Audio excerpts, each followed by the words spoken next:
भर में लोगों से कहना चाहता हूं, कम मेक इन इंडिया।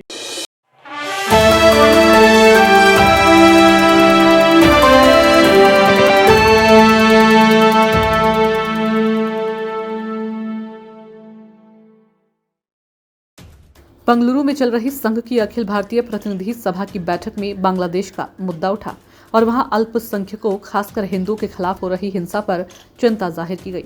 सह सरकार वह अरुण कुमार ने एक बयान में कहा कि बांग्लादेश में अल्पसंख्यकों के मानव अधिकारों का उल्लंघन हो रहा है।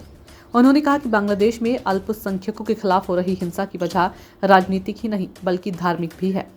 अरुण कुमार ने बयान में कहा कि हम बांग्लादेश के हिंदू वर्ग के साथ एकजुटता दिखाते हैं।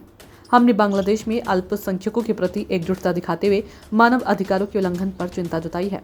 हमें ये नहीं मानना चाहिए कि इस हिंसा की वजह सत्ता में बदलाव के चलते राजनीतिक ही है बल्कि इसका धार्मिक कारण भी है। अल्पसंख्यकों और हिंदुओं को लगातार निशाना बनाया जा रहा है।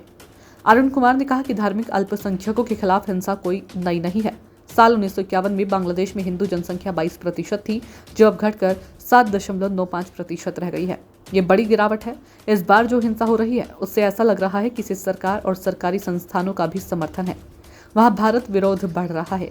अपने प्रस्ताव में हमने अंतर्राष्ट्रीय ताकतों को लेकर भी चिंता जाहिर की है। भारत और इसके पड़ोसी देश सिर्फ देशों का समूह नहीं बल्कि इनका साझा इतिहास है। हमारे बीच बहुत कुछ समान है। कई वैश्विक शक्तियां भारत और इसके पड़ोसी देशों के बीच अविश्वास पैदा करने की कोशिश कर रही है। उल्लेखनीय है कि बांग्लादेश में बीते साल शेख हसीना सरकार की सत्ता से बाहर होने के बाद से ही वहां अल्पसंख्यकों खासकर हिंदुओं के खिलाफ बड़े पैमाने पर हिंसा हुई। हिंसा की इन घटनाओं पर कई देशों ने चिंता जाहिर की है। भारत ने भी इस पर कड़ी आपत्ति जताई। हालांकि इसके बावजूद बांग्लादेश में अल्पसंख्यक समुदाय लगातार कट्टरपंथियों के निशाने पर बना हुआ है। राष्ट्रीय स्वयंसेवक संघ की 3 दिवसीय अखिल भारतीय प्रतिनिधि सभा की बैठक बेंगलुरु में शुक्रवार से चल रही है। यह संघ की फैसला लेने वाली सर्वोच्च संस्था है। इस बैठक के दौरान बांग्लादेश हिंसा के साथ ही मणिपुर भाषा विवाद और संघ के शताब्दी समारोह को लेकर प्रस्ताव पारित किए जाएंगे।